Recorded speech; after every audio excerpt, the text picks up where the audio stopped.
everyone, we're going to find the value of the discriminant and describe the nature of the roots for 9u squared minus 24u plus 16 equals 0. Then we're going to solve the equation using the quadratic formula. So the first thing we're going to do is look at our discriminant. It's already in standard form.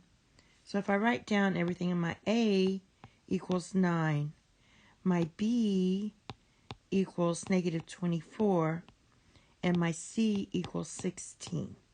So using the formula here, we're going to do B squared minus 4AC and see if it's positive or negative, or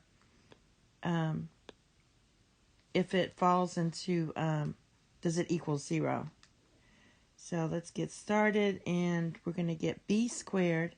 So this is negative 24 squared minus 4AC.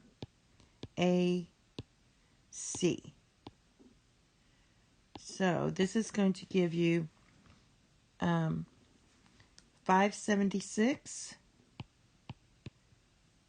minus 36 times 16 is 576. So that gives you 0. That means this equals 0, means we only have one distinct real root. So let's solve this. Again, we have 9 equals your A, and negative 24 equals your B. So using the quadratic formula of x equals negative b, so this opposite of negative 24 is going to be 24, plus or minus, we already know that this is going to be 0. And then we have 2a, 2 times 18. All right, so this is just going to be 24 divided by 36, right? Oh, this is 2 times 9. I was thinking ahead. Divided by 18, which equals 4/3.